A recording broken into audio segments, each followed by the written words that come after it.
Hi everyone, and welcome back. First of all, for all you know, happy Christmas, happy New Year, all that same old stuff. It's 2026, and the ABCFC podcast. We're back with our first review of the new season. Before we get into proceedings, Ben, how was Christmas? How was New Year for you personally? Good to see you back, Chester. Great to be back with everyone. Pretty quiet, which is what I'd intended. Just caught up with family, and as our loyal viewers will know, I did get to a few games as well. I was at the second and final day of the Boxing Day test. Yeah, great for English fans. Yeah, I love how you great said for that English second fans. and final day. Yeah, that is how it unfolded. Yeah, I know people that had booked for Sunday, and I'm glad I didn't. But got to some A-League.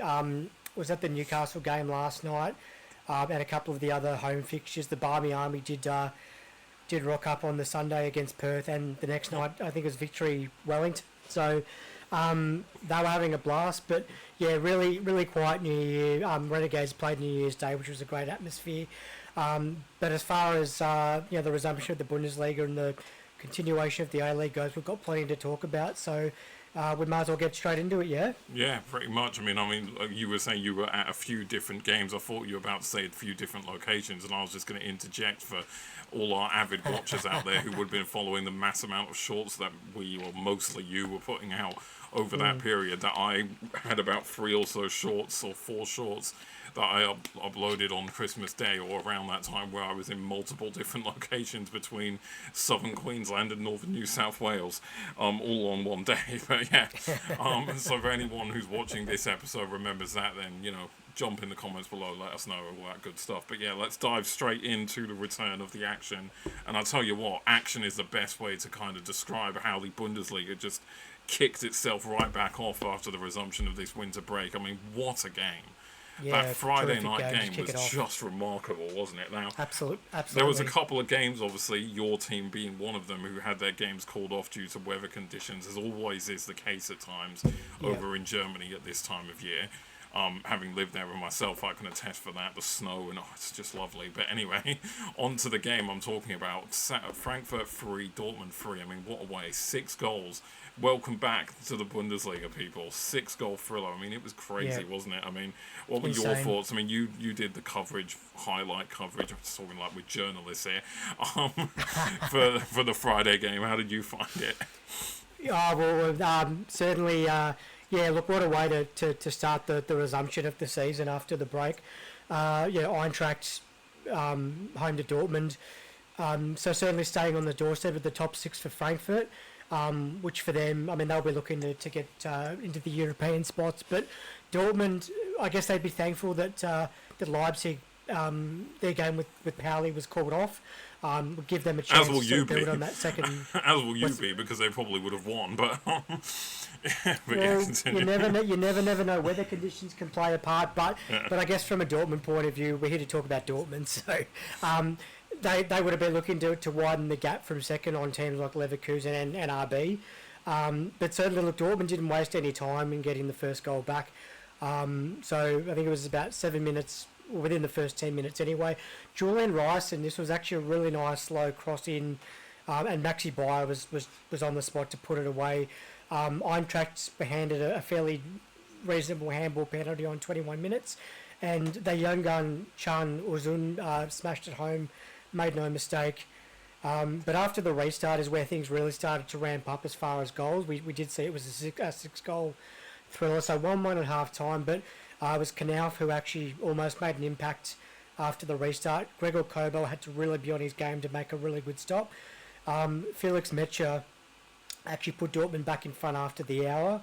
Eintracht failed to clear a pretty reasonable ball in, but his shot was actually deflected and then was in off the post.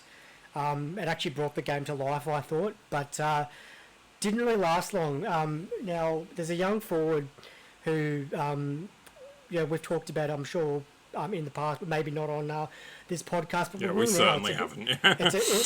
Let's start by doing that. It's a guy by the name of Jonas Inatalib.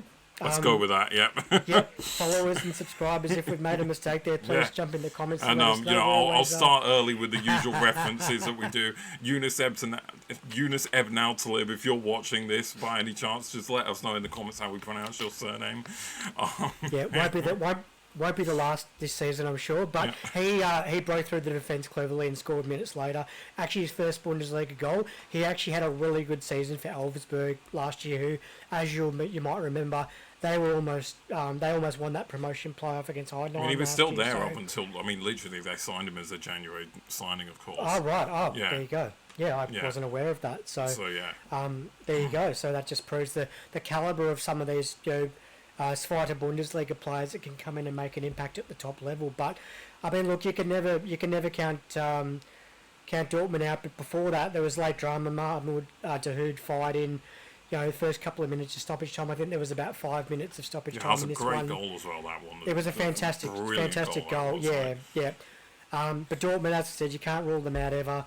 And this literally happened with about maybe 5 or 10 seconds left in stoppage time. And another tongue twist. So Carney Chukwuemeka. There we go. You got it. He grabbed a point for Dortmund. And look, Frankfurt, do we say they might have been unlucky to not snatch all the points? We don't know. Well, yeah, you have to, right? Yeah. Because you're 3-2 up and you concede in the last minute of the game to lose the victory. It's that's very true. But I definitely thought it was one of the games of the round. What were your thoughts on this one? There's quite a few contenders, funny enough, for game of the round this week. That is one thing to be said, but it's definitely up there for one of them. I just think with the. It's a weird one, right? I mean, Dortmund don't normally concede 3 goals in a game. It isn't often it's happened for them this season. It might even be the first time, but I'm not 100% sure. No, it's not, and I'll tell you why. Of course, against us in the opening on the opening weekend. The only time you scored 3 in a game as well. It might be the last, but carry on. Yeah. But anyway, we're getting the Pally digs out still when you're not playing. But but with Frankfurt's perspective, this is so common for them to score but concede. Like, it's a problem they've had all season, and it's a reason they're just constantly, in my opinion, going to be battling for potentially even Conference League. Let's even say, could you even see them, unless they have a ridiculous second half of the season, I think it's safe to say with the other teams that are up there, Champions League's probably out of the push for them, but you'd think Europa League, but I don't know about you, but I'm thinking maybe even Conference League might be more attainable with the amount of goals they keep conceding every week. Yep. Yeah, which, it's still possible, Europe, of course, and, it's still as a United fan, I've been telling my brother and so on that I'd take Conference League next season just to complete the set. I was just going to say, look at Mainz. They're bottom of the table and they're doing really well in Europe. So just goes to European football, no matter how you look at it, for sure. But just to wrap up on this crazy Friday night game, which I'm not even going to call crazy considering some of the other games in this round, or one game in particular that we'll get to later. As I say, with a big beaming smile on my face. It's just kind of one of those games. It's so crazy. It kind of felt like that sort of game. Like, first game back, the teams weren't as, they've had a month or so off roughly, they're not quite as well. Actually, I think it's less than a month. This was this was a slightly shorter winter break, I think. Yeah, but it kind of felt like one of those games where maybe if this game happened more towards March, April, it's going to be a more tighter affair. It just kind of felt like one of these ones where just everyone's raring and chomping at the bit to go, and they just want to do what they can, and you end up with a 6-goal thriller to kick off the round. I mean, football, eh?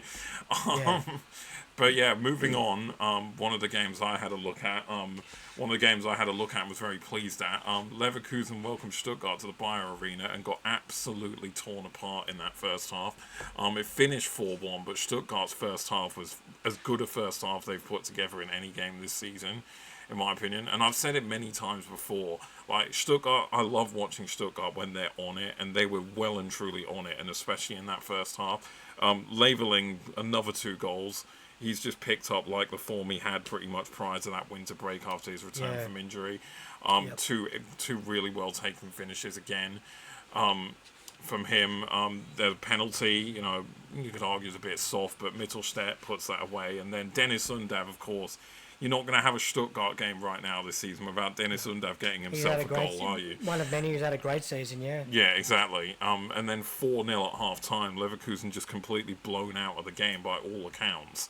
And, they had a lot more chances and possession and everything as you'd expect in the second half, but I just felt they, just were dreadful, really, by all accounts. Just not really on it, to be honest. They dominated the chances in the second half.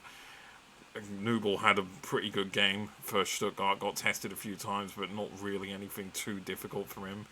As a professional goalkeeper at that level, of course, it was really only the penalty that got them any sort of, consolation. I think, are they missing Matza? I know Algeria just got knocked out of AFCON, but obviously he wasn't playing in this game, so I'd expect he's back for their next game, which they definitely will want back, because he was definitely one of the players in that kind of run that they went on. At the back end of last year, where they were actually starting to look impressive again. Ibrahim Mazza was definitely one of those key players for them. So maybe you could put it down to them missing them. You could also just put it down to the fact that 3 weeks out of practice or so, could potentially have a part to play in that. Stuttgart, brilliant though. I mean, take nothing away from it. It's a massive, massive win for them to pull them right back into Champions League contention. Leverkusen dropping more points, and it's They won't be too pleased with that, because it's a week where two rivals are theirs for the top two, essentially, for second place, you could say. Leipzig didn't play, Dortmund dropped points, and they capitulated. So it's not something their fans will really be best pleased about at all, really, is it? If you think about it. But yeah, what was your take on that? Because that was quite a comprehensive win for Stuttgart, I do say so. Well, it's like you were just saying. Some teams will resume from the break, and there's a few other games that we'll talk about that have had different results, but a team like Stuttgart who've been in really good form prior to the break, you said, Jamie Leverling and Dennis Undav as well, two of those guys that have been in red hot form all season, except for the injury to Leverling, but otherwise, look, they've had a really consistent run, and certainly I guess from a point of view of Leverkusen, Mazzo still being away with Algeria for AFCON, Well, I imagine he'll probably be back next game, because they have been eliminated, of course, from the comp. So, I'd imagine they'll probably have him back next game. But, they were definitely missing him. That kind of directness that he kind of brings to their team. They definitely looked like they were missing that through this game. And from the other side of it, the defensive side of it, Stuttgart were just, they were just on it and just very quick passing, getting very direct. It was a very direct game, I felt. There was not much wing play. Both teams were kind of finding the best way forward was just to try and go down the middle of the pitch mainly, or try and keep the width narrow mostly. But well, I mean, certainly from I guess looking at sort of both sides of the coin. I mean, for Stuttgart, that's a really good sort of springboard to resume their season.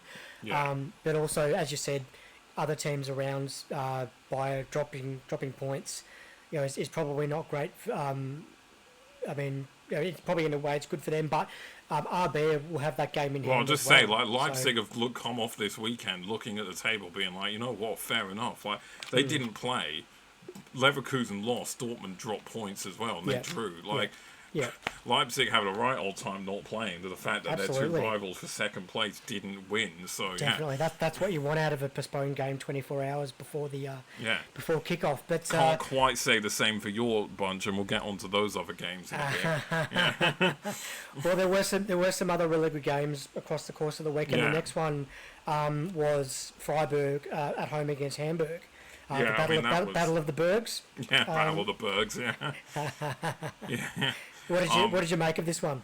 I mean, to be fair, the way the rest of the round went, it was probably it might have been the tamest match of the round, to be honest. It was quite a tense affair. There wasn't much action really going on for both teams in the first half. Freiburg had the better of the opportunities. I felt they were a little, not rushed, but I mean, profligate's a bit harsh, I guess, but just a little bit, not really on it in front of goal. And again, you could put all this stuff down to, being out of practice for a couple of weeks and a winter break. That's the last time I'm going to mention this. Everyone watching know if I say that. Anyway, I'm not going to ramble. But I think just off the face of it, the penetrative passes, Manzambi was the one kind of playing that creative role, it felt like at times for Freiburg, as he's done before this season, and he's one of the players I have been quite impressed with in Freiburg's team in a few games this season. Had a slightly quieter game today. Just wasn't looking as on it, and any chances that they did get in that first half weren't really taken as well as they probably should have been. Couple of one too many touches, not the right finish, that sort of stuff. But they still probably came out of it the first half looking like they were probably going to win and definitely the better team. It was really, the game kind of kicked up a bit in gears in the second half. Hamburg took the lead from a corner. Vuskovic, that young defender, of course, who's on loan from Spurs at the moment. Another impressive performance from him, gets a goal. Goal line technology needed for it, but obviously that, unlike VAR, as I'm about to get onto, and later when we talk about the A-League, I really am, unlike VAR, goal line technology is something that can't be debated, because that is pretty much black and white, isn't it?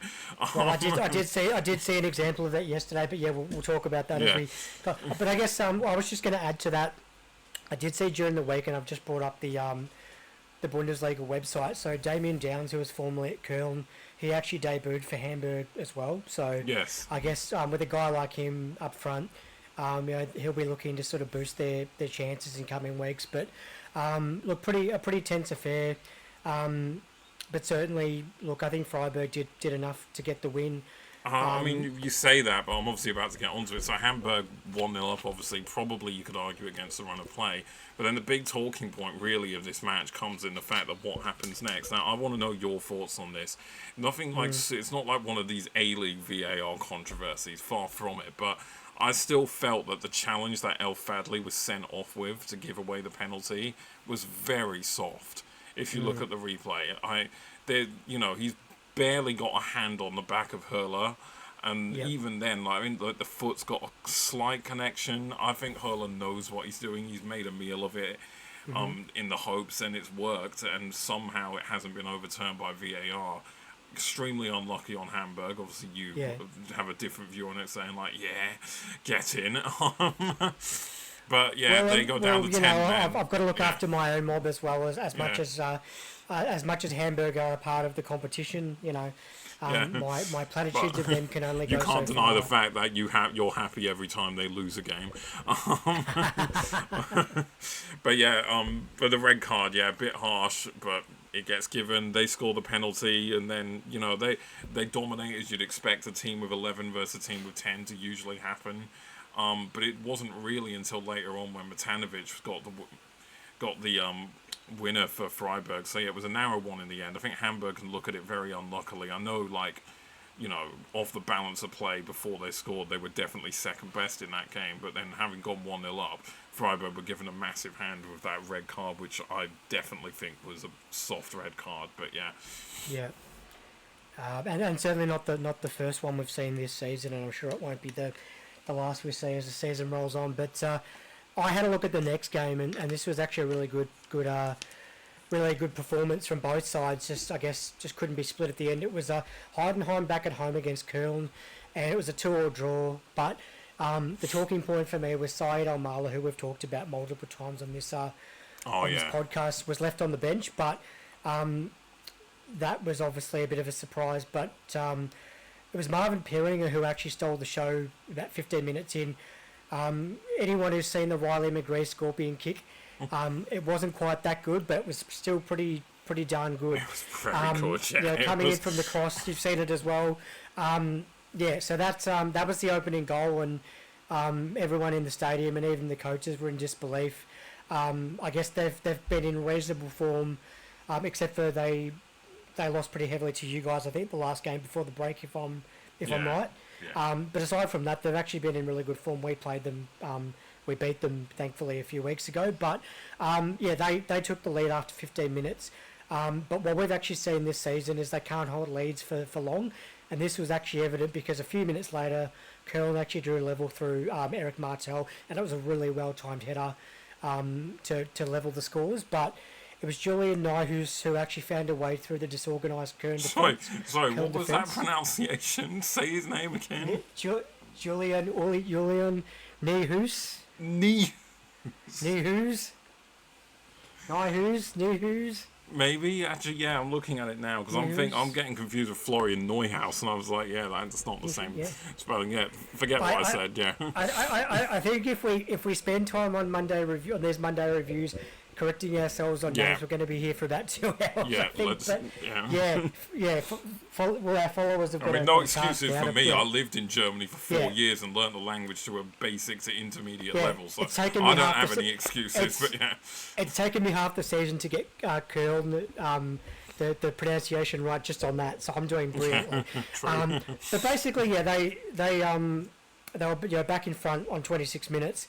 It was a really, really action-packed first half. But the question for me was, could Heidenheim hang on? You know, we know that they've scored a few late winners in injury time, before the break. But we also know that they've conceded goals reasonably easily as well.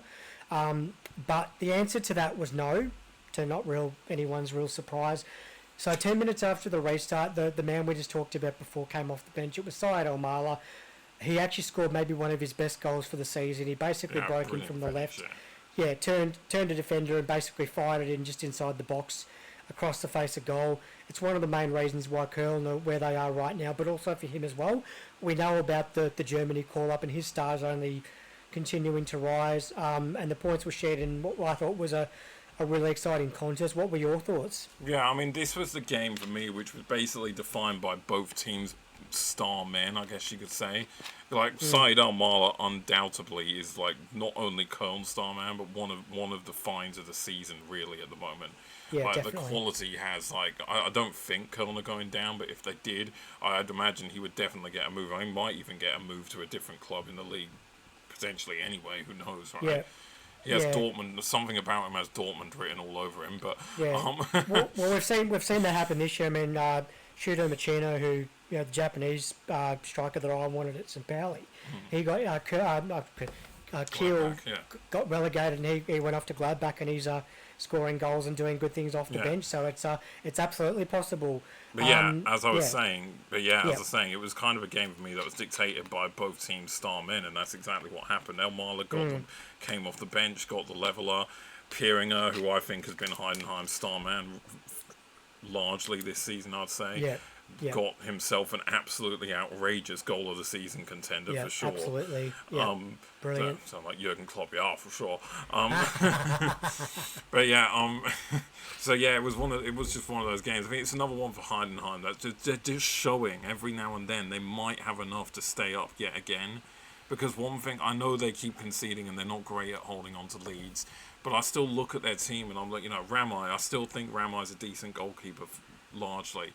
And then, as you know, we know they can score goals. Like this isn't the first time they've doubled up in a game. It's happened on a couple of occasions this season, so they've definitely got goals in the side. And even picking up points like this, it's not the worst result for them because we know they have the ability to go get a win when you don't expect them to, or win a game you might do, because they went on that winning run before. They lost a couple before the break, obviously. I mean, I think we've spoken more times enough that we think Köln are going to finish around mid-table somewhere. But for Heidenheim's sake, I don't think it's a bad point for them. Yes, they would have liked to hold on for the win, but it's still another performance that shows that they have enough to stay up. It's just whether they can apply themselves correctly in the last few months of the season. Now that we're past the halfway point, actually, I tell a lie. We're not actually past the halfway point yet. That's coming up. On to another game which had a 2-2 scoreline. Union Berlin and Mainz. Mainz, of course, had a slightly better end to 2025 than the beginning of their season suggested. They're still not clear of the bottom three yet, of course, but another positive point at a difficult venue. We all know it is difficult to go to Union and get points there. And to be honest, I think Mainz were the better side, arguably, throughout the whole game. I'm not sure how you saw it. I definitely think they were probably the most unlucky team of the round. Yeah. I had a really good look at this game earlier today, and definitely from a luck point of view, they were so unlucky not to hang on. I mean, they had the lead up, and in fact, they had a 2-goal lead up until the 77th minute, and basically 2 goals which may not have been scored in other games. One off a header sort of working through, finding a gap in the box, and another that Dookie scored off the crossbar, from a metre out. Didn't have to do anything with it, just had to get a touch on it. How unlucky can you get? But look, certainly from a Mainz point of view, they've done really well since Urs Fischer took over, and they the game before the break was against my mob, and they really were probably unlucky in that game not to defeat us. We talked about off air that it was a bit of a stalemate, that one, but they've really... I mean, they got a point against us at Allianz as well. Let's not forget about the week that. Before, exactly. Yeah. They've done really well to scrap and scrape points, even though they're still on the bottom. They're really finding ways to get turn what would have been losses at the start of the year into draws. And does that mean like with Wolfsburg, they were losing and now they're starting to maybe not this week, but starting to win games of football. That the tide's slowly turning. But I mean, in terms of what happened in this one, it was Nadim Amiri who actually gave Mainz the lead on the half hour. It's great for him, for Mainz and their fans. It's great he's scoring goals again for them, because I think he went through quite a lean patch, and that was coincided with their poor run of form. So I think it's good that he's starting to find some form potentially again. I know it's only 1 goal. We could have another 3 months of him doing nothing from this point on. But if he can build it into form, they definitely should be pushing themselves up the table. Because when they started the season, they were all right, and he was playing well. So that run kind of coincided with his drop off, as well as Paul Nabel, of course, who still has been a bit missing recently. But yeah, just a fair result really for both sides. Even though I thought Mainz slightly edged it and they were unlucky. Union know how to scrap, don't they? They really do. They have that physicality to them, and Durkee's he's popped up a few times. He has to grab important goals for them this season, and this was no different. No, definitely. The guy that I think deserves a lot of credit for Mainz not losing is Daniel Batz. We've talked about him and his heroics in goal, on previous weeks. He's been. I think one of the big differences as well, their recent upturn in form, not only the managerial change, but also I think Robin Zentner wasn't really playing that well, was he? Let's be honest. He was having a bad time of it in goal, and then bringing Daniel Batz in to replace him was another good decision from them, because he has largely had a few decent performances since they've started to have a slight upturn in form. Yeah, definitely. Yeah. He made a really strong save against Ollie Burke, who's no slouch, to hang on to that 1-0 lead. But it was Benedict Hollerbach who actually put them 2 up with 20 still to play from a low cross. He almost made it 3, not long after that. I mean, the reward for Mainz was there to see, but obviously, as we know, like other sides, they still needed to defend, and that's obviously where they unluckily fell down with 10, 15 minutes, 13 minutes left to play. But look, I think there's really good signs for Mainz. Is it going to mean that they get into the playoff spot or stay up? We don't know yet, but it's a week-to-week proposition, and we've seen from other sides, like we said before, you can be in a run and lose a run of games, and then all it takes is 1 win, and then the floodgates start opening. And I think probably the best example is the next game we're going to talk about, right? So this is a team that were losing quite a number of games, and they found their spark. They lost a few games and got knocked out of the cup before the break, and they had a really good result coming back from the break. And that's Gladbach. So Borussia Mönchengladbach 4-0 at home against Augsburg, who Augsburg are week by week getting dragged into this relegation dogfight, and it's certainly not where they want to be. But credit to Gladbach for punishing them really. So I had a look at this one. 7 minutes, Joe Scully scoring his first goal of the campaign. So obviously the alarm bells were already ringing, but that lead was doubled on 20 minutes. Kevin Dix adding another penalty to his collection, beating Finn Darman for a pretty clear handball penalty.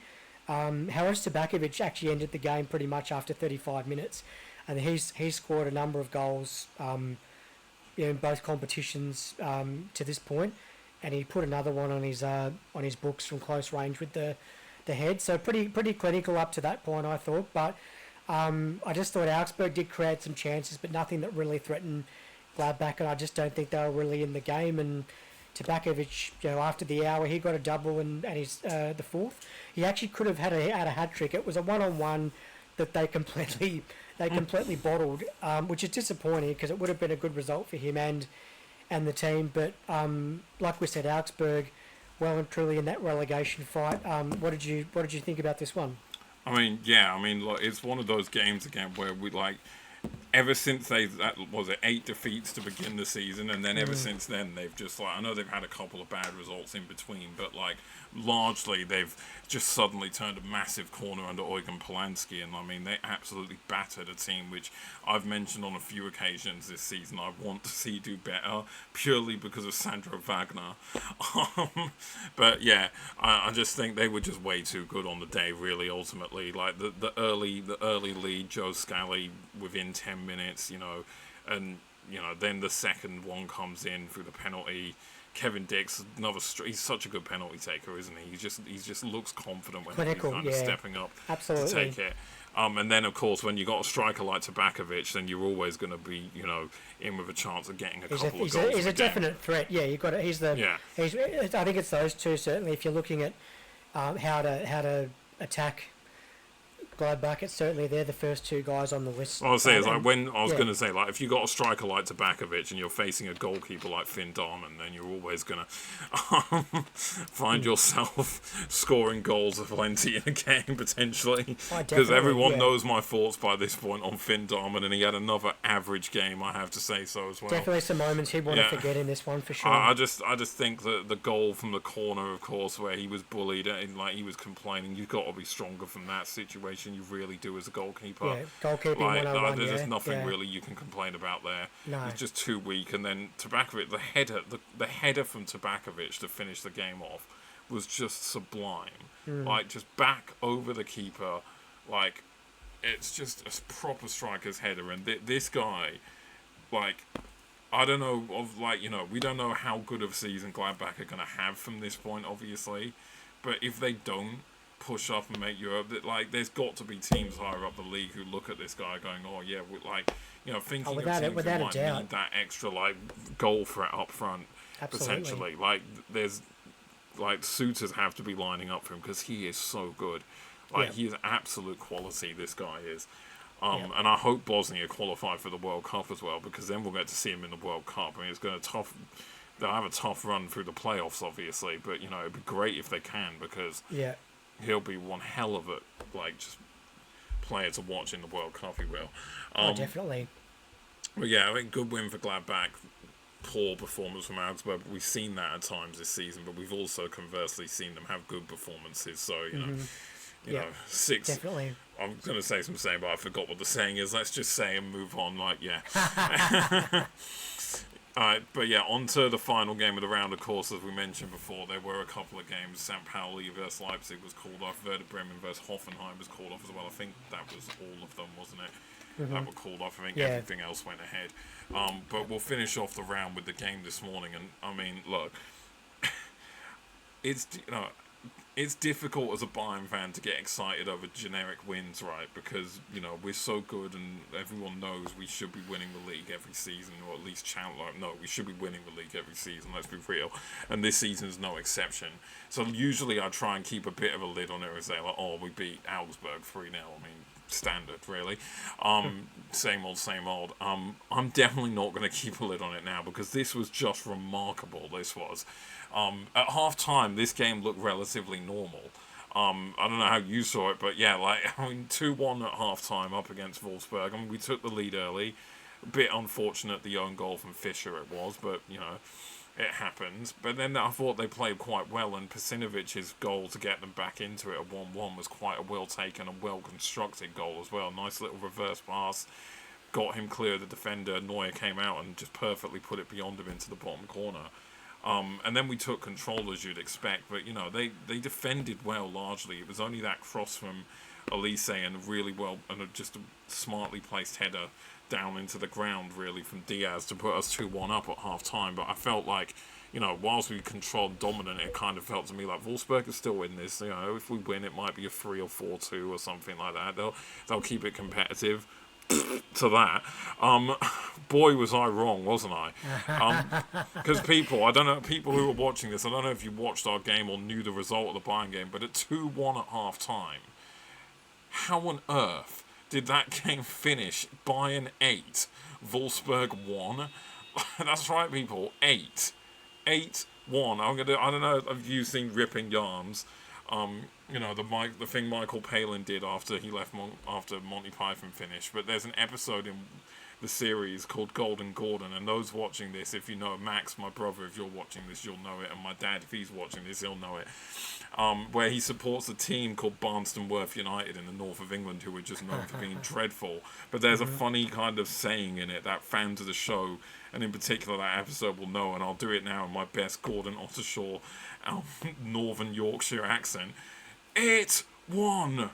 8 bloody 1. I just felt like that,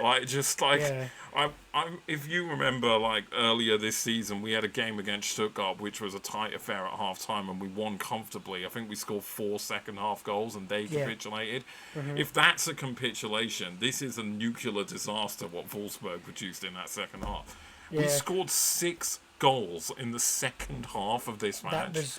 6. I guess the thing that surprised me was, Bayern played Salzburg in the break and had a good warm up. Win. How would they be feeling? Hats off to your company, because that's a stroke of genius. I don't know if any other teams in the league did warm up friendlies. I don't know, but did Pauli do one? I don't know. Yeah, we had a scoreless draw against Bremen, I think. Yeah, which was a good result. But the thing that I sort of take from that, there's a couple of things actually. So, how would Salzburg be feeling, saying, hey, at least we're not Wolfsburg getting belted by 8. We only conceded 5. But the other thing I'm just going to point out here, just from looking at the rundown here, is there were some really good combinations from Bayern. I'm going to go through a couple of them now. But first, I would like to report a robbery. And that's Iron Robin and Frank Ribery. So that's well played to you, sir, for that. But Sane and Gnabry, or as they're now going to be known from forevermore, Sanabry. They were known like that before, yeah. Oh right, there you go. So the same would be for Oliaz then. Yeah, that's the name I'm giving it. It sounds a bit shit. I'm not going to lie, when I was watching it and all the goals were going in, especially in the second half, in my head I was thinking about this episode today, and I was thinking about, I've got to think of a name for them, because these two are really especially in this game, I think they both got 2 goals, 2 assists. Diaz assisted, we didn't really assist Elise for the other one. Elise was running into it, but own goal. But then Elise assisted Diaz for the second. Diaz did then assist Elise in the second half for his second goal. But they were just kind of chopping chain, and it genuinely felt to me like that was the beginning of one of those partnerships again. Look, as a Bayern fan, nothing's going to beat Ribery and Robin. That was one of the greatest partnerships you'll ever see. I've just thought of one for the last one. It was what did I say? Delisas. I was tossing up between Oliaz and Olisas, and I settled with Oliaz in the end. Yeah, Delisas. There we go. Watchers, followers, you know what to do. Or the other one I was looking at was Luisaz, but like Luis Diaz, but like back to the game. That's a fantastic and not unexpected, obviously, response from Bayern. They've got one. Well, I wouldn't. Unexpected. Fair enough, but unexpected. Look, it's expected we'll win. 8-1 is unexpected though. I've seen us put 8 before past teams. I remember first game of a season a few seasons back when we had Hansi Flick. We beat Schalke 8-0 at the beginning of that season. That was the season they had an awful season and went down. But it's just it happens every now and then. But it was just watching it. I don't know when you got that feeling watching even from the highlights. But if you were watching it live, or not live, but the replay, the full 90, I was. You just kind of got that feeling where it's kind of everything, in the second half, it's every shot we have is finding its way in the back of the net. The Goretzka goal at the end, the 8th one, is is the prime example of that. He slid to get a ball practically almost on the byline, and Grabara's kind of thrown a hand out to try and block it, and it's somehow deflected off the bottom side of his hand and span back in at the far post. It's just one of those weird games where it just felt like we shoot, we score. Like Kane scored an absolutely ridiculous goal as well. Like, just took it so comfortably and it made it look so easy. It was just an unbelievable finish. It literally went off like the bar and the post in the corner. If you look at the slow-mo of it. Elise, first goal, brilliant. Second goal, tidy finish. Diaz, two simpler finishes, but still another amazing performance from Luis Diaz nonetheless. And you look at this and you look at our records so far this season, and to cap it all off, Jamal Musiala still hasn't returned from injury. We'll just say that right now. Like, if you think about what we've done so far this season, we're still unbeaten. We've only dropped points in 2 games. We've scored almost or maybe 60 goals, I think, in the league now, or close to. And Jamal Musiala, one of the most creative players in the Bundesliga over the last few seasons, still hasn't come back into the team. Like, so think about what happens when he does come back. It's like, I mean, it gives Kompany a selection headache. It really does, because Leonard Carl's starting games now, and deservedly so. He had a quieter game in this one, but nonetheless, I mean, Rafael Guerrero's dropping in at 10 and putting in fantastic I've got nowhere to go with, like, Bayern results, and I'm going on like this, people, because United are in absolute turmoil at the moment, so allow me this one, right? Absolutely. You can't have a season of football without United getting beaten at Old Trafford by Brighton. You can't have a season of football without Bayern putting 8 past a fellow Bundesliga team. To be fair, it doesn't happen every season, but yeah. Well, at least you don't follow Crystal Palace. On a Wolfsburg, from a Wolfsburg perspective, I'll quickly say, look, it's a shocking day for them, isn't it? Really, from a position where at half time the fans could be thinking, and the team thinking, oh, we might have a shot of maybe stealing something from this game. Mainz got a point at Allianz. They got Union, held them to a draw at home. We're 2-1. Maybe we can make something happen. To then go to lose 8-1 is just, there's no excuses there. Daniel Bauer largely's had a decent start since taking over from Paul Simonis. But, back-to-back defeats here, with this one and then the game they lost prior to the break. They do need to work. So there has to be questions there, because you can't go from 2-1 to 8-1 in a half of football. And not be questioned. Well, I think just to sort of put a full stop on that from my point of view, and I'm looking at it from, we talked about that relegation scrap that's eventually going to happen with teams like Wolfsburg and others. What does that do for their goal difference now? They've had 8 put past them. They've got teams around them who have got better goal difference and are probably unlucky not to be ahead of them. They're going to get sucked into that dogfight at the bottom of the table if they don't bounce back from this. Well, I mean, look, that's the thing. Like, as has been the case on so many times this season, you're playing the team we play the week after, right? Or vice versa. So that's right. It's kind of just another one of those. But is it a great chance for Wolfsburg to at least try and find some defensive solidity against, let's face it, a team that aren't known for scoring goals? But look, ridiculous day of football for Bayern.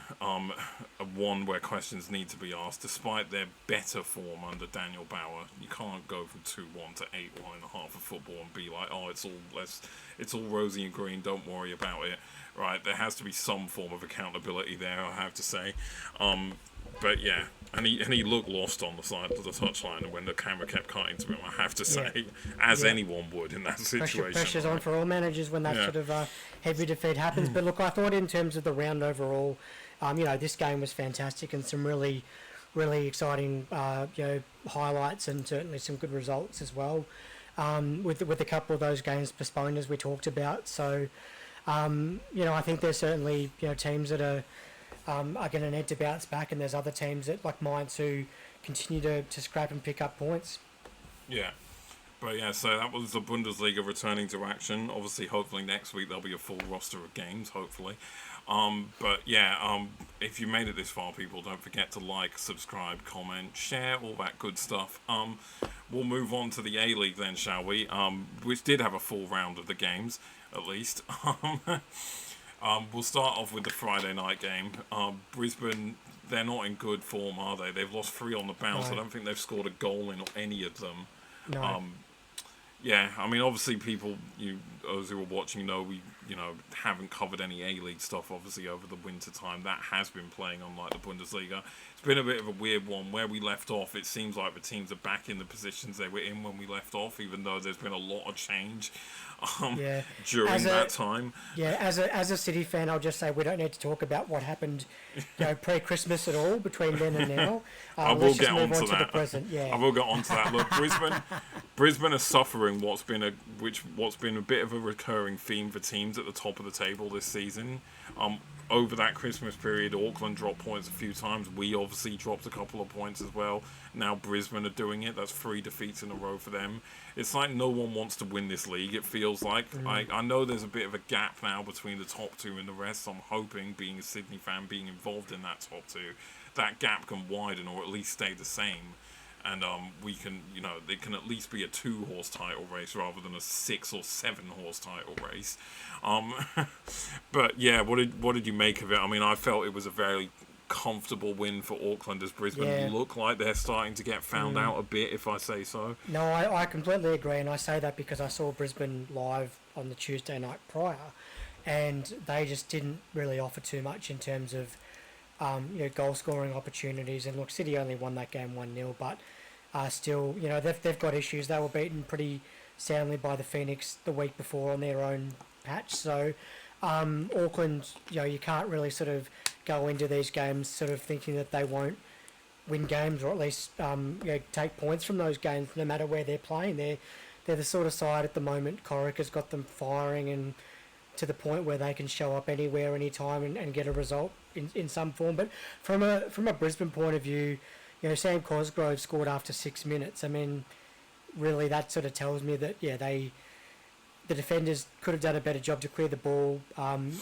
he basically had a few metres in front of him, Cosgrove, to fire the ball home. So I think from a defensive standpoint, we had those few sort of games where they had really good results, and that was on the back of their defence, starting it all off. But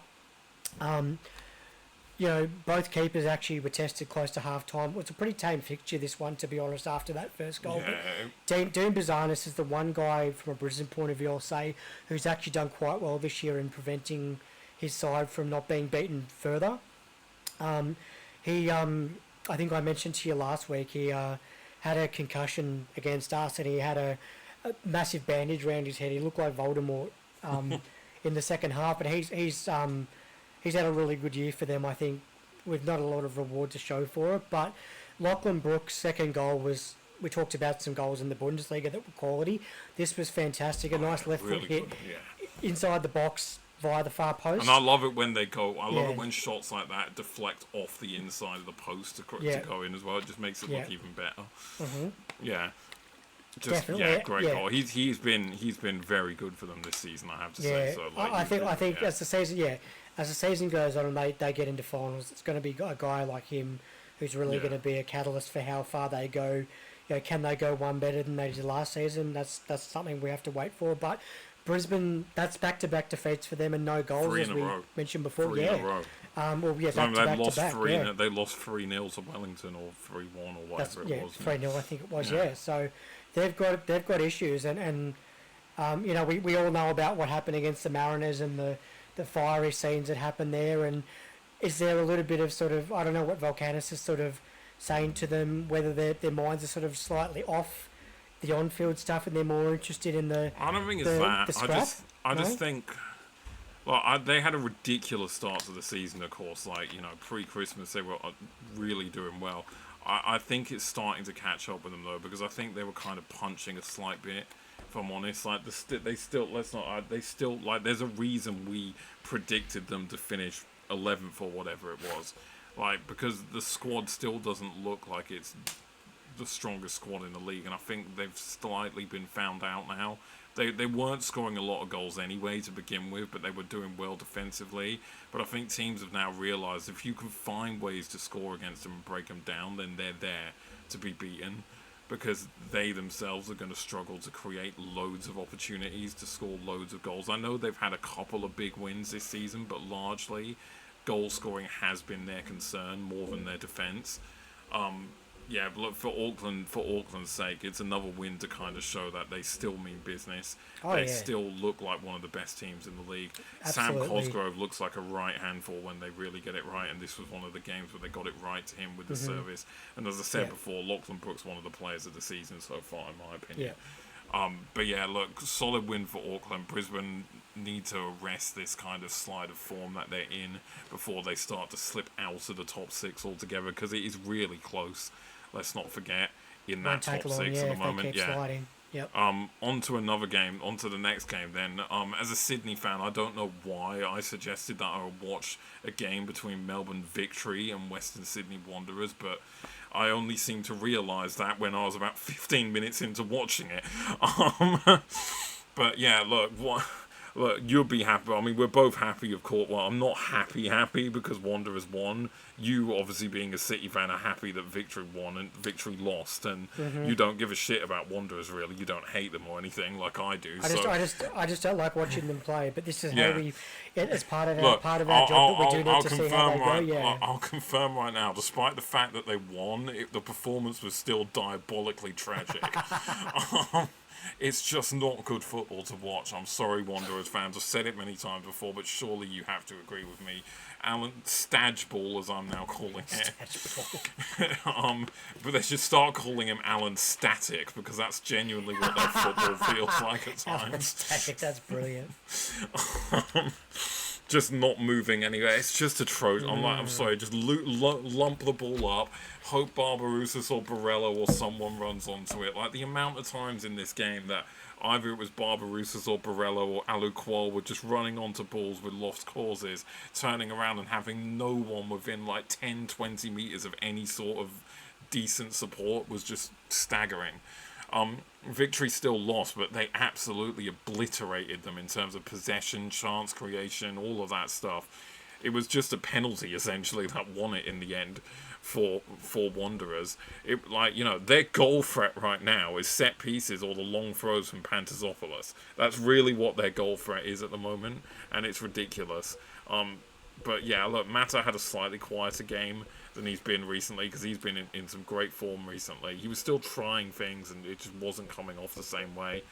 It wasn't even really that Lawrence Thomas was getting tested much. It was just kind of poor finishing overall from Victory, poor conversion, stuff like that. Wanderers got the penalty, Barbarouses scored it, and they managed to hold on to win that game. Basically the second game in a week, essentially, where a Sydney team has come to Amy Park and managed to get a result from a game they didn't deserve to get a result from. I'm referring to our performance against you guys, which was diabolical as well. Not a great. Yeah, look.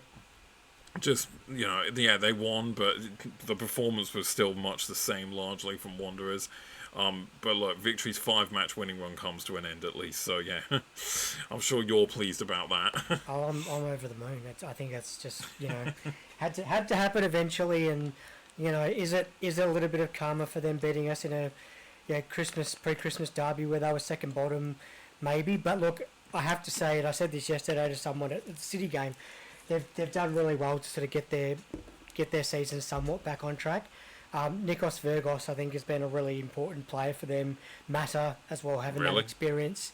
I think Virgos is shit, but okay. Well, in the minimal game, as you know, Chester, I don't pay a lot of attention to them. So when he gets talked about in the press and whatnot, I sort of think, okay, he must be playing well for them at the moment. That's I know he got a hat trick against Wellington, but I mean, but yeah, I mean, obviously, all good things come to an end, I suppose, and there's a big blue coming up, I think, in a week or two against you guys. And now that I've said Virgos is shit, he's going to score against us again in the big blue like he did last season. Yeah, you're welcome. But look, I think for Wanderers, they'll be looking to bounce back. Improve on that result. And I think Victory, they've got another derby with us coming up in I think next month as well. So. It's a home one for you, right? It is, and I'll be there. It's another one you can go to, yeah. I'll be there, yep. So look out for me, followers. I almost said Wanderers for a second. Could you imagine you're just sitting in your seat at Amy Park in that derby, and some random comes up to you and goes, "Wait, are you Ben from the ABCFC podcast?" it happens to be one of our 10 subscribers at this point. I'll have to start going to games wearing like a big bucket hat. Well, for those who've made it this far, I'm not trying to down talk our channel. Like, please jump on, subscribe, tell your family, tell your friends, tell them all, right? But it's just making jokes, right? Yeah, on to.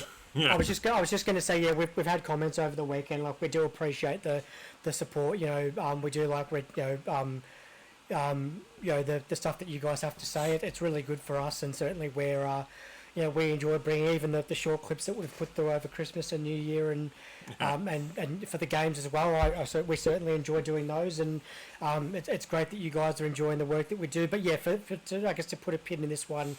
As you said, you saw this one, not a great spectacle, but the game that followed that, I think, was probably a little bit more of an event. Would you say? Oh yeah, from a Sydney fan's perspective, 100%. From a MacArthur fan, hardly. Excuse me. But yeah, it was quite a flat night for them. It was 37 degrees down in Campbelltown, I have to point out, although I think it did cool off, they said, in the second half. But, I mean, look, the damage was done by that point anyway, even though it was only 1-0 at half-time. So I'm hiccuping now, people, excuse me. But yeah, look, it was great for us to kind of get back on some form, because I felt the last few games, I mean, look, that City game was diabolical, our performance. Like, I can't believe we managed to escape with a point against you guys, considering how dominant you were against us. And, the Newcastle game before that was a bad performance, which we lost 2-0 as well. So it was good to see us kind of find some form again and open up a bit of a gap, of course. Now that Brisbane dropped more points as well themselves, victory lost as well, you guys will get on to. And we beat MacArthur, who were right up there with us as well. So yeah, it was a good win in that result for us. So it was a very good performance against a very flat MacArthur side, who had another poor performance against us, similar to what they did earlier in the season when we beat them 2-0. Look, great moment for Piero Quispe. Became the first Peruvian to score an A-League goal, of course. Really well taken finish after some good pass and play as well in the build-up to it. And Curto, just unsighted, just passed it almost essentially into the bottom corner. Didn't make it too complex, just made it simple. 1-0 at half-time, looking largely untroubled. Campuzano managed to score a goal against an opposition other than the Central Coast Mariners, so look out, people. Now that he's figured out to score against other teams, he's going to win this Golden Boot. But no, it was a really good header, though. Good ball in from Garuccio, really good flicked header from the striker, just to beat Curto at the far post. And then Pat Wood scores the most unlike Pat Wood goal ever. It turns into, like, I don't know, prime Bessart Berisha, you could say. Just, like, takes the ball, flicks it over one player, shimmies it past another defender, goes in on the angle. Look, maybe Curso probably should have saved it, but still puts the finish away, makes it 3-0 and game over, job done. Good win for Sydney. MacArthur, as I said before, shocking performance. So one thing I will say is I'm really happy. I don't know if I told you this before, Ben, but last season, like how many goals we were conceding, and Devonish Mears was a huge talking point in goal for us because he wasn't playing well. He was conceding a lot of goals, easy goals, you could say at times.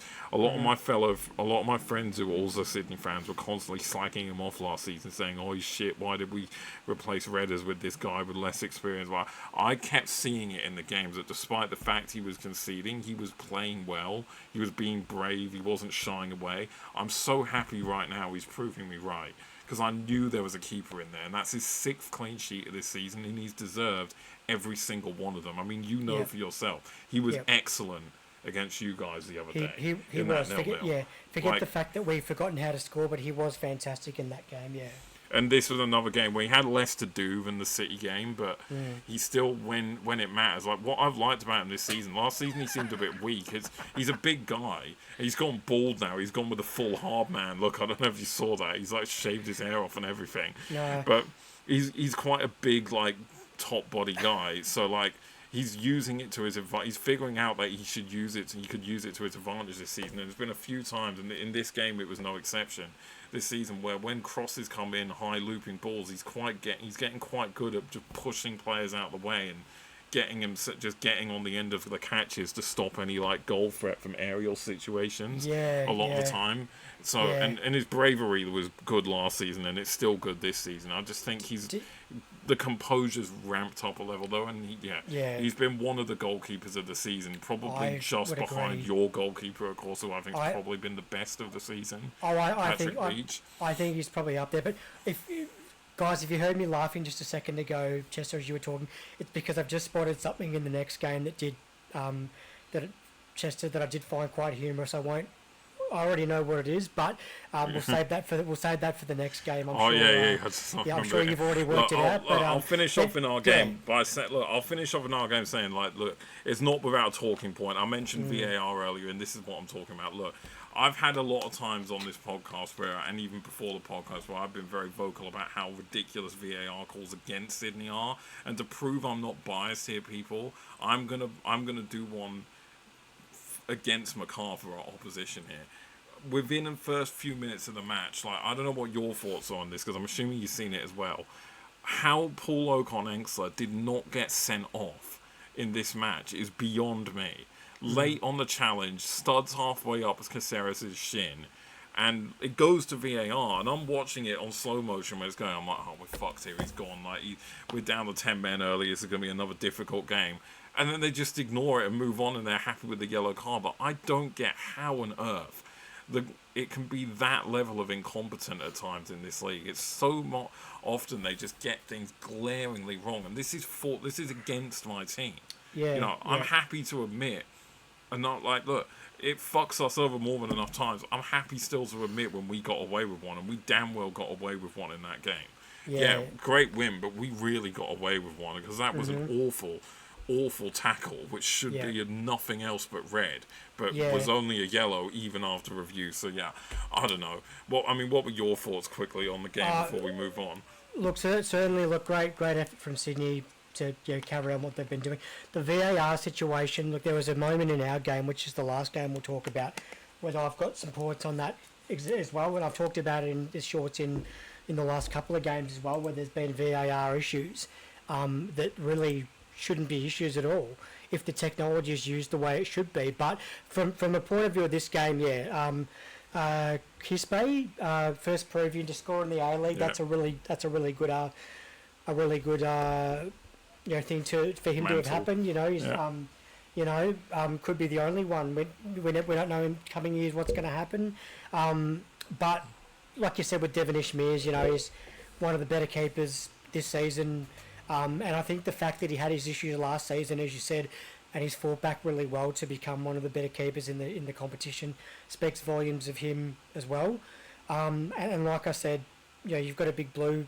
I think week after next against Victory. Yeah, we got Wellington. We're back at Allianz this coming week. Oh, good. Yeah, this week we're back at Allianz. So massive couple of games for you guys.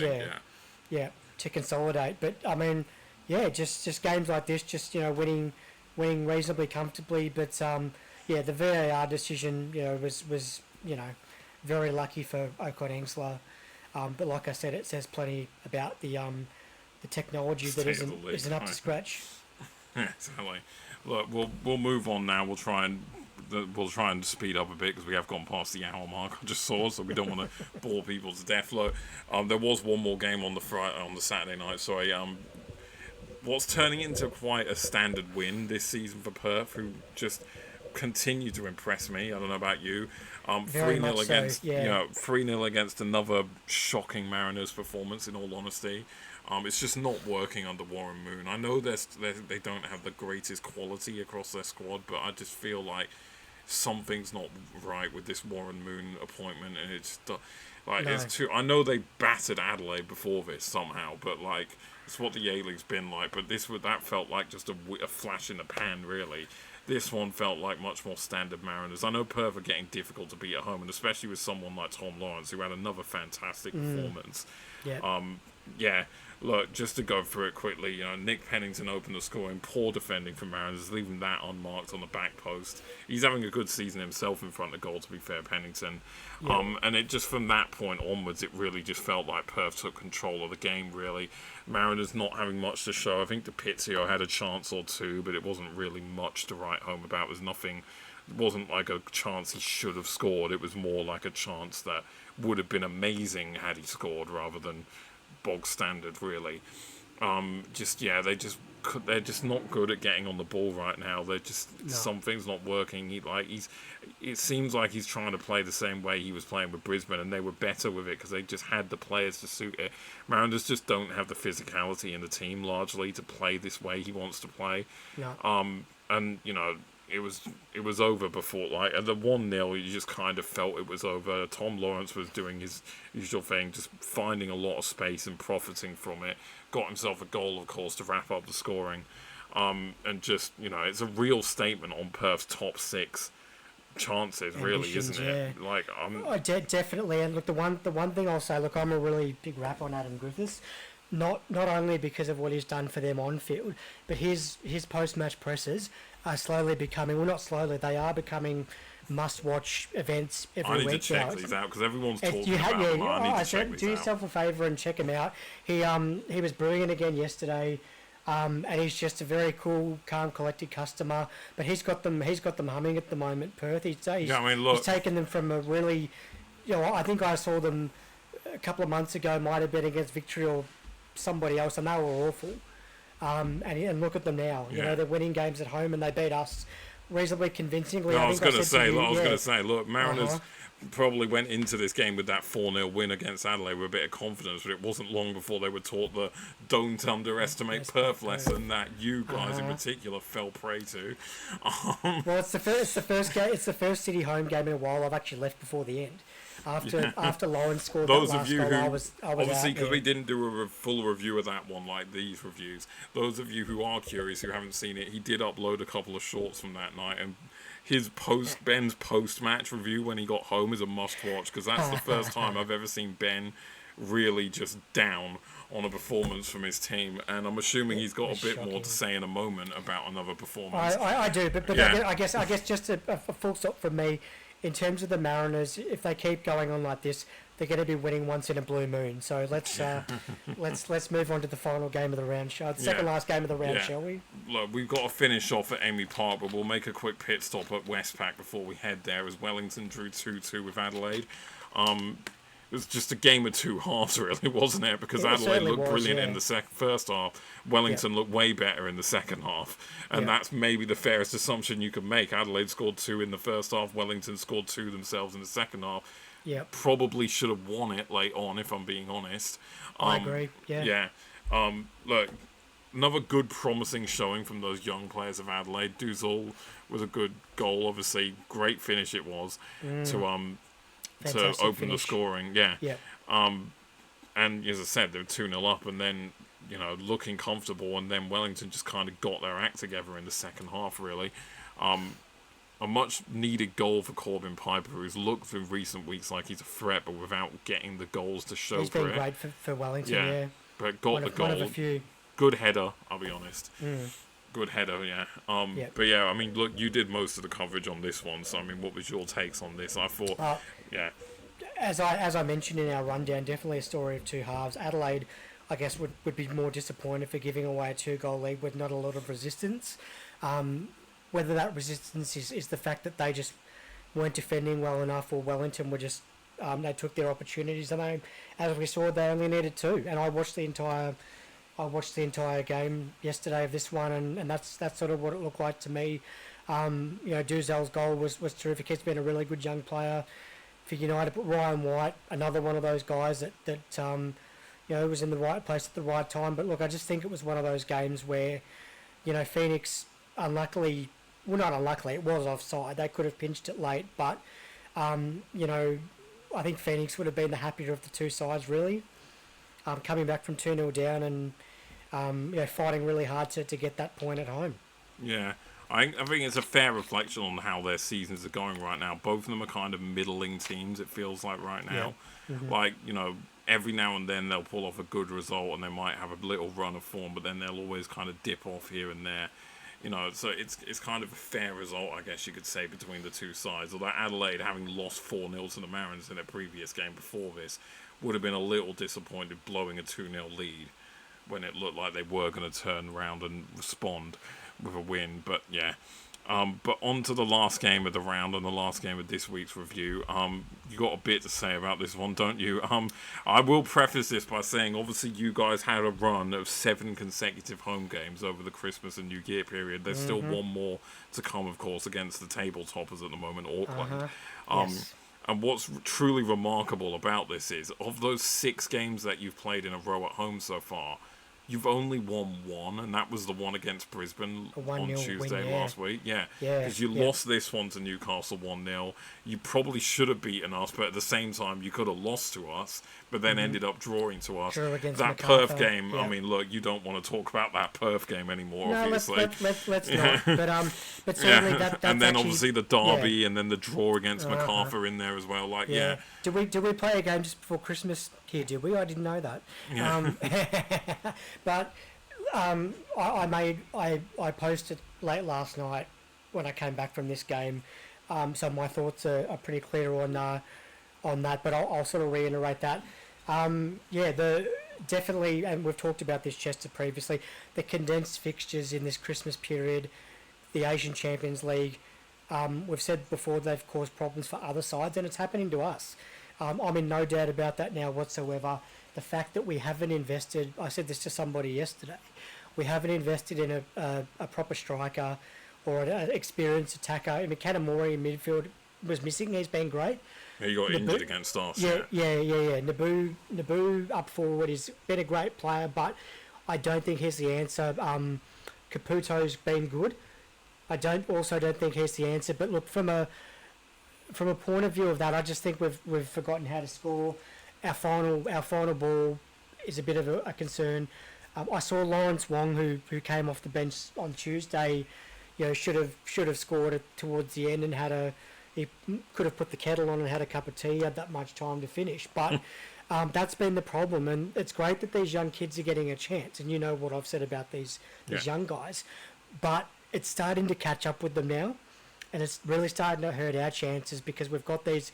Yes, we're doing great in Asia. That's great. I'm all for that. But, it's hurting our league form. And I've said this to you off. Right. Just a quick sidebar. Yeah. Are you in the top 8 at the moment in the ACL? I think we are. Yeah, we won. Yeah. So you could be about. Yeah. So you might be qualifying through the top 8 then, which means you missed the round of 16 or round of 32 or whatever it is. Yeah.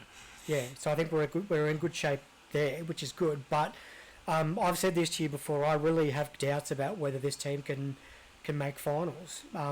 Simply because we've forgotten how to score. We're not getting results from that last sort of ball in. And other sides, Newcastle is another one of them. You said we only won one game of the last group of home games we've had. Well, not only that. I mean, in all these home games, these 6 consecutive home games, you've only scored one against Brisbane.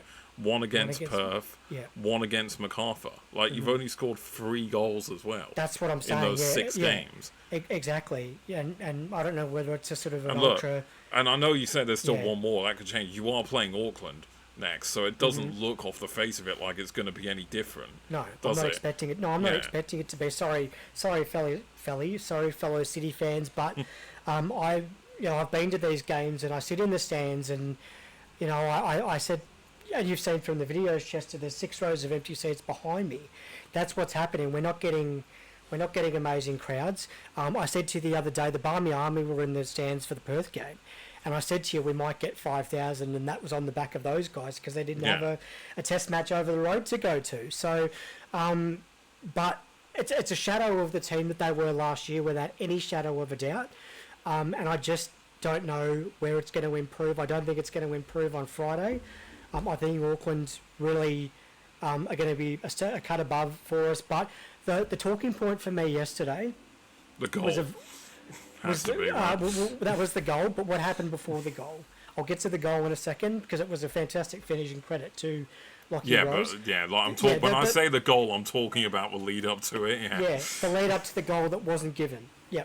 So Andrew Naboo was given offside. Oh, that one you mean? Yeah. Thought he put City level. Now, let's just take a step back. The VAR, and we've talked about this before, is something that is meant to check for these things, and it's generally not meant to take too long, right? A couple of minutes. I was sitting in the stands for 5 minutes while this offside was getting checked, right? Goal was disallowed. Goal was waved off. But the technology's there to be checked clearly and to be checked quickly. And I don't think we're seeing that in this competition. You know, in I don't know how long it took for the decision on the weekend. You're talking to a Sydney fan here. I definitely I was just agree going to with say you. how long did it take for the decision on Saturday night? A couple of minutes, maybe. Or was Not it just something? that, I'm talking about the countless amounts of times over the last few seasons, this season included, where we've had ridiculous like VAR calls taking forever in big derby matches and everything, just because it's a derby and all this nonsense and shite that. For sure, yeah. I think Football Australia's got to get this right. We've got a final series coming up in a few months. They've got to get this right by the time that rolls around because, we've already talked in the past about one team getting fucked over by VAR not being plugged in. Somebody kicked the plug out of the wall and it cost Newcastle a championship potentially. Do we want that to happen in this year? No. Even if my side most likely won't be there to see it.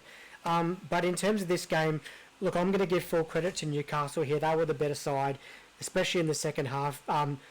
Ferreira has a bit to answer for the lead up. He was sort of dawdling, had the ball sort of in the back half, and Lockie Rose, who's had a really good season, he was fully attentive, stole the ball, and punished us and put Newcastle ahead, and they basically made sure that we didn't get the win. But the one guy I will give credit to from our side is Patrick Beach. He made I think I said to you yesterday in our chat, it was like watching Manuel Neuer. That's how good the save was. As I said before, I think Devon Ishmael has probably been the second best keeper in the league. Because for me, it has been Patrick Beach as the best keeper in the league. There's a reason he's in the Australia squad, of course, these days. Like, he was good last season. He's been even better this season, in my opinion, despite the fact that your team is struggling. Because it's definitely the attack that's struggling. Because you're still not conceding many goals, and when you are, you need mistakes. Like, that Ferreira one's got to be alarming because he's one of your better players in the side, especially I couldn't believe it at the time. Just for a guy like him to concede like that, it's just really, it sums up the issues that are happening with the squad and this condensed fixture of games. Yes, it's great to go and watch my team live. I love that I'm able to go and watch them again. I did see that in the fixture after next week. I think we've got another month or so before that derby. So we've got to wait. We've got more away games, and then after that, it's close to another month after that. So it's crazy. But look, credit to the Jets on this one. They were the better side, especially in the second half. And look, I'm not expecting much on Friday night. Sadly, I won't be there. But I'll certainly be keeping an eye on it to see how they go. But I think Auckland are going to be too strong, and that's pretty. Well, I'm hoping as we play the other New Zealand team next week, I'm hoping you can do us a favour and get something against the other one, so we can hopefully beat Wellington in our first game back at Allianz, and potentially go back top. I might post a short from the restaurant where I'm having dinner on Friday night for a mate's birthday. So we'll see how we go. Yeah. Look, before we wrap up, I'll just quickly give my 2 cents on your game. Of course, look, I just think you're right to point out Newcastle. They have been very impressive under Mark Milligan at times this season.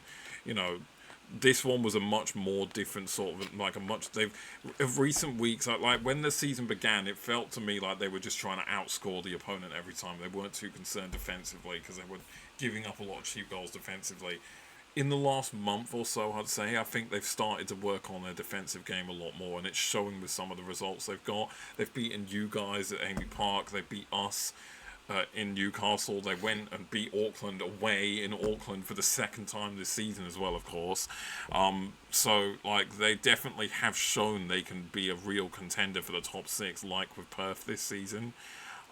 It just depends, can they just keep it going for the next few months and keep themselves in the conversation? Because as for you guys, you hit the nail on the head. The goal scoring is atrocious right now. There's something about the 3 teams you support just can't score goals right now. West Brom don't score many, St. Pauli don't, City aren't, right? Not to rub it in there, but just kind of pointing it out. Please do. Yeah.